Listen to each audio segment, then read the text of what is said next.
நேரத்துல மீனுக்குருவி மறுபடியும் 3 முட்டைகளை இட்டுச்சு. பிளாக்கி, இந்த முறை நம்ம குழந்தைங்கள நம்ம கண்ணும் கருத்துமா பாத்துக்கணும். இந்த தடவையும் என்னோட குழந்தைங்க காணாம போச்சுன்னா அதை என்னால தாங்கிக்கவே முடியாது. மீனு, போன தடவை மாதிரி இந்த தடவை எந்த ஒரு தப்பும் நடக்காது. உங்களை நான் பத்திரமா பாத்துக்கிறேன். பிளாக்கிக்காகவும் இந்த தடவையும் தன்னோட முட்டைங்களுக்கு ஏதாச்சும் ஆபத்து வந்துரும்னு பயந்துக்கிட்டு மீனு காக்காவை கூண்டிலேயே விட்டுட்டு அதுதான் டெய்லி உணவு கொண்டு வரதுக்காக போச்சு. உணவு கொண்டு வர போன பிளாக்கிக்காகவும் திரும்ப வர்ற வரைக்கும் மீனுக்காகவும் அந்த கூண்டை விட்டு எங்கேயும் போகாம அங்கேயே இருந்து தன்னோட முட்டைகளை பாதுகாத்துக்கிட்டு வந்துச்சு.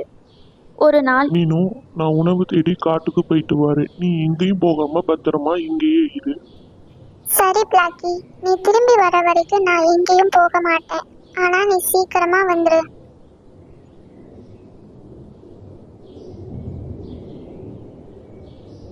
உணவு தேடி காட்டுக்குள்ள போன பிளாக்கி ரொம்ப நேரம் ஆகியும் திரும்பி வரல.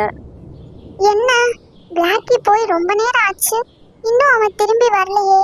எப்பவும் இந்நேரத்துக்கு அவன் திரும்பி வந்திருப்பானே. ஒருவேளை ஏதாச்சும் ஆபத்துல மாட்டிக்கிட்டானா? நான் இப்பவே அவனை போய் தேடணும். ஆனா என்னோட குழந்தைங்களை விட்டுட்டு நான் எப்படி போறது?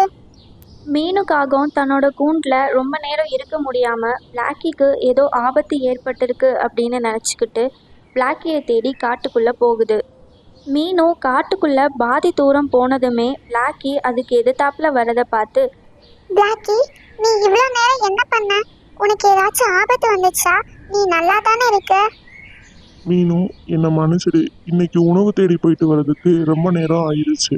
ஆமா, நீ எதுக்கு கூண்டை விட்டு வெளில வந்த? சரி வா, நம்மளோட முட்டைங்களை யாராவது எடுத்துட்டு போறதுக்குள்ளேயும் நம்ம அங்க போயிடலாம். இப்படி அவங்க 2 பேரும் பேசிட்டு அங்கிருந்து கிளம்புறாங்க. அங்கே போய் பார்க்கும்போது கூண்டில் அவங்க முட்டை மறுபடியும் காணாமல் போயிருக்கிறத பார்த்து ரொம்பவே அதிர்ச்சி அடைகிறாங்க.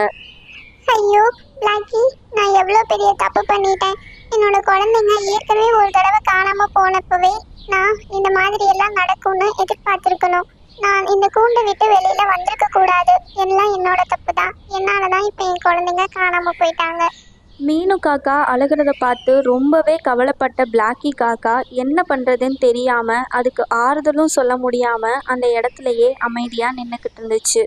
இன்னொரு பக்கம் மீனு காக்கா தன்னால தான் தன் குழந்தைங்க காணாமல் போயிட்டாங்க அப்படின்னு நினச்சி ரொம்பவே அழுதுகிட்டு இருந்துச்சு. அப்போது அவங்க மரத்துக்கு பின்னாடி ஒரு பாம்பு போகிறத பிளாக்கி காக்கா கவனிக்குது. ஓ, போன தடவை மாதிரி இந்த தடவையும் இந்த பாம்பு தான் எங்களோட முட்டையை எடுத்துச்சா? இந்த பாம்பை நான் சும்மாவே விட மாட்டேன். மீனு, நீ கவலைப்படாத. போன தடவை மாதிரி இந்த தடவையும் அந்த பாம்பு தான் நம்மளோட முட்டையை எடுத்து போயிருக்கு. சரி வா, நம்ம போய் என்னோட நண்பன் கிட்ட போய் உதவி கேட்கலாம். அவன் கண்டிப்பா உதவி பண்ணுவான்.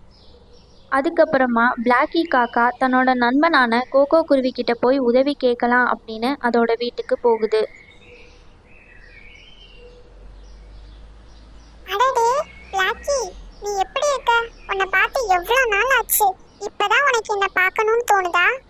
கோகோ குருவி கேட்டதுக்கு பிளாக்கி காக்கா எந்த பதிலும் சொல்லாம ரொம்ப அமைதியாகவும் சோகமாகவும் இருக்கு. இதை பார்த்த கோகோ, பிளாக்கி, நீ எதுக்காக இவ்வளவு சோகமா இருக்க? என்ன ஆச்சு? என்னவா இருந்தாலும் என்கிட்ட சொல்லு. கோகோ குருவி இப்படி கேட்டதுக்கு அப்புறமா பிளாக்கி காக்கா நடந்த எல்லா விஷயத்தையும் கோகோ குருவி கிட்ட சொல்லுது.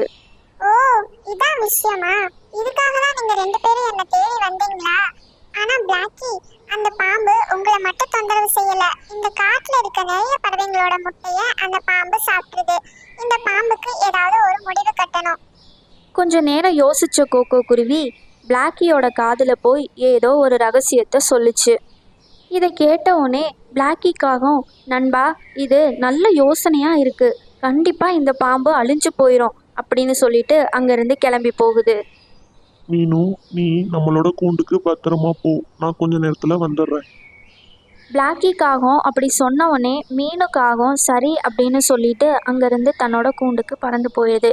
கொஞ்ச நேரம் கழிச்சு பிளாக்கிக்காகவும் தன்னோட காலில் 2 முட்டைகளை கொண்டுட்டு வருது.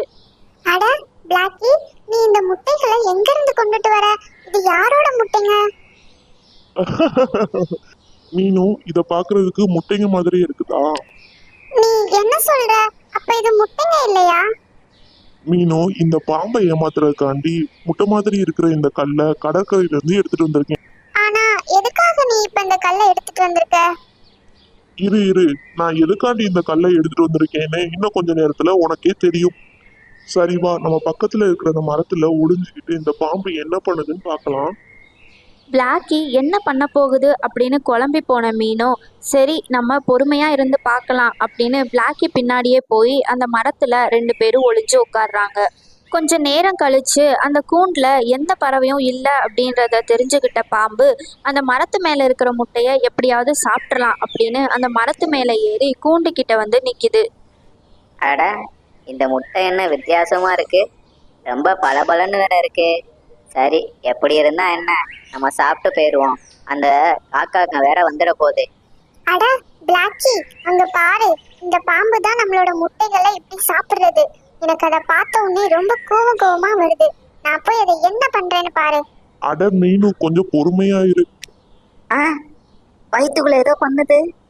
பிளாக்கியோட திட்டப்படி அந்த பாம்பு முட்டைன்னு நினச்சி அந்த கல்லை சாப்பிட்டோன்னே அதோட வயிறு வெயிட்டு தாங்காம அந்த பாம்பு கீழே விழுந்துருது.